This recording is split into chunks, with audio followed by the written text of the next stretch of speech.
Love is the subject of most forms of media in some way. Almost any TV show that you watch is going to have love as one of its most important subjects, and it doesn't always have to be love between a couple or romantic love. It can be filial love between parents and kids, and this is true for Game of Thrones. It's just that in Game of Thrones, I wouldn't say that love always wins.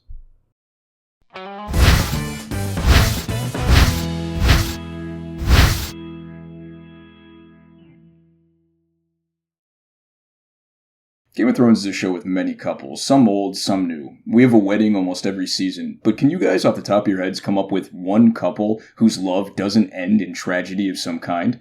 Now I understand that almost all relationships we see on the show are arranged, but the idea of marrying for love does exist in Westeros. One example would be Aegon Targaryen, who is the great-grandfather of Daenerys, who married for love and allowed his children to do so as well, so love does exist in the show. Love ends up actually being the catalyst for almost everything that happens in the show. Robert's rebellion was caused because of his love of Lyanna, and perhaps because of the love Lyanna and Rhaegar shared.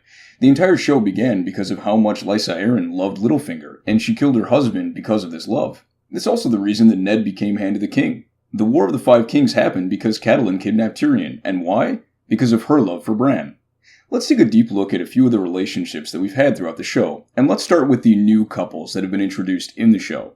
The first new couple we see are Daenerys and Drogo, and originally this was an arranged marriage, but for some reason they did end up falling in love. He gave her his strength and helped her to grow the strength that she had within her, and also gave her courage. I am a Khaleesi of the Dothraki. I am the wife of the great Khal, and I carry his son inside me. The next time you raise a hand to me will be the last time you have hands. She softened him and made him less of a savage.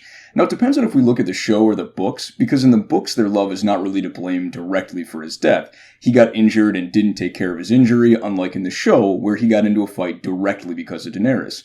Either way, because of their love, Daenerys lost their child, and she might actually be cursed from having any more children. And from what the show and the books show us about her, Drogo really was her true love, and I doubt if she'll ever love again, at least with that fervor. Other than her dragons, of course. Love caused her to lose a child, to make a bad deal that with a clear mind she might have just thought through more completely. This is an instance where love just caused more grief and misjudgment. But let's look at some other cases. Another new relationship that we have in the show is Jon and Ygritte. Now in this case, you could argue that it was their love that helped Jon survive his time with the wildlings, because she was the one to prevent people from killing him, and she tried to protect him when he was there with the wildlings. But he had to watch his loved one die, and there was nothing that he could have done. They were on opposite sides and forced to fight one another, no matter how much they were in love. This was a forbidden love, sort of a star-crossed Romeo and Juliet type of love. And in this case, they actually tried to kill each other instead of themselves. We all know what happened with Robb and Gene Westerling from the books, or Talissa from the show. Another forbidden love, but for different reasons. He was already promised to another, and breaking that vow, well, that didn't end too well for him.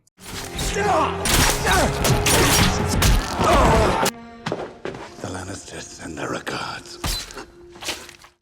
Another new couple we saw on the show was Margaery and Renly, or Margaery and Joffrey, or Margaery and Tommen. Man, not into chicks, sadistic, and a gullible little kid.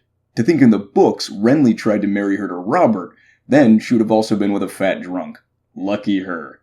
Anyway, all those couples had no real love between them. You could claim that Tommen did love Margaery, even if she did not love him back, but even that love caused him to do this.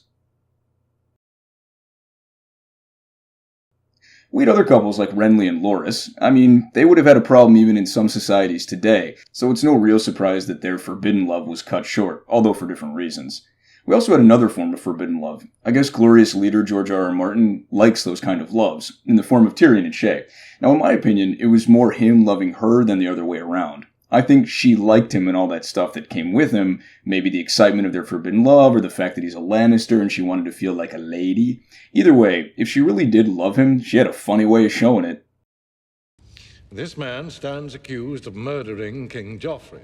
He's guilty. Shae, please don't. That was before he married Sansa. After that, all he wanted was her. So he promised to kill King Joffrey for her. Now, I don't want to get into a deep discussion of whether or not there was any justification in her betrayal. I think in the end, she didn't have a real reason, but you guys can give your opinions in the comments below. Well, he did get his revenge, I guess, but their love almost got him killed, and really he ended with no will to live. I guess new couples don't have that much luck in Game of Thrones, and I didn't even start talking about Sansa and Joffrey, which, by her own admission, she originally was. I was a stupid girl. And we could of course argue as to whether or not this was actually love, and of course we have Sansa and Tyrion, who had to marry each other, and let's not even talk about Sansa and Ramsay. Maybe existing couples have had better luck in the show. We have the royal couple, Cersei and Robert Baratheon, and they hated each other. She claims she loved him at first, but for him, his true love had died, and no other woman could possibly replace his love, Lyanna. Well, at least he treated her well. Now we have our first contestant of a happy and loving couple, Ned and Catelyn. And when the show starts, I think they do have affection for one another. But again, this is my opinion. For any of you who saw my video about Harrenhal, I think Ned's true love was Ashara Dayne. I don't have much to back up my opinion other than what I said in that previous video, and that after she died, he never wanted to talk about her again. Now you can attribute him not wanting to talk about this as to him protecting Jon more than loving Ashara Dayne, and you might be right. It's just an opinion. And as for Catelyn, her true love was her children. I'm not saying that she wasn't sad when Ned died, but when she thought it was her children who had died, it was at a whole completely different level. And who knows, maybe the person that she would have fallen in love with more would have been Ned's brother, Brandon Stark, who she was originally supposed to marry. I think they liked and respected one another, but I question how much true passion they had in their relationship. The next relationship. Oh boy, I don't know if I can get into it with all the bad it is and is not. I'm talking, of course, about Cersei and Jaime. What can't you say about this relationship? It caused Jaime to join the King's Guard, so instead of maybe having a happy life with someone as the Lord of Casterly Rock, he was stuck protecting the person who married his true love and sister. Blah. Even though he had kids, he could never really be their father.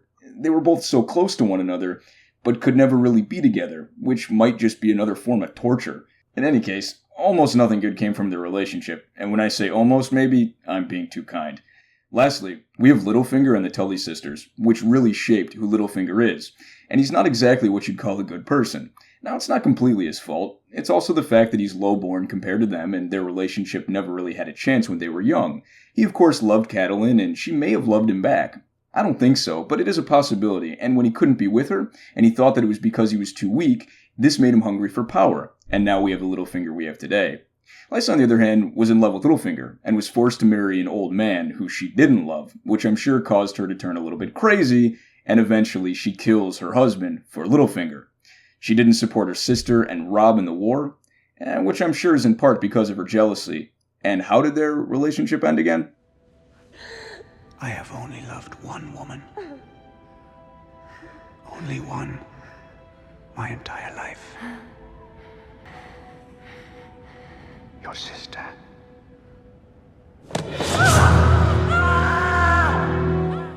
Now, I can talk about many more relationships and events where love caused bad things to happen. Cersei and her children, Catelyn and her children, and we're still not sure, but maybe Lyanna and Rhaegar.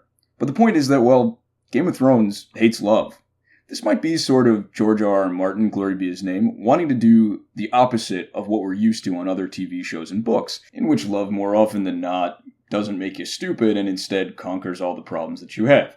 Maybe bad things just happen all the time in Game of Thrones, regardless of love, or maybe the show and George R.R. Martin are just cruel and want to see us suffer after we follow a love story. There is some hope for the future, though. Maybe Sam and Gilly will have a happy ending, or, less likely, Bran and Jaime. I'm not sure, but I do hope the show won't suddenly change and give us all a great love story between Jon and Daenerys that will somehow save everything. In my opinion, this is the great and honorable George R.R. Martin going against the notion that love conquers all. It also seems he does think that mixing emotions in your decisions backfires on you mostly all of the time. Just look at Tywin, for example. The only act in which he allowed emotion and logic to be mixed was how he treated Tyrion, and this caused his ultimate demise. So maybe it's not just love, but emotions in general. Or maybe I'm reading too deeply into this. And you know what, you guys, if you stayed this long, you deserve a prediction. In my opinion, we'll have a love story turned ugly in Season 7, and I'm talking, of course, about Daenerys and Daario. After she left him in Meereen, I didn't know if we would see him again, and truth be told, I didn't really give it much thought. But after we learned that he would be back in Season 7, It got me thinking. Tyrion rarely says dumb things, and he recognized their relationship immediately as dangerous, and he knew that continuing with Daario was reckless and romantic. So in my opinion, they will meet at the start, and she'll be happy at first, but he's going to make a mistake, and this is going to cost her dearly. She might have to punish him, or be so angry that she'll want to punish him, and let's say, well, don't expect to see him in Season 8.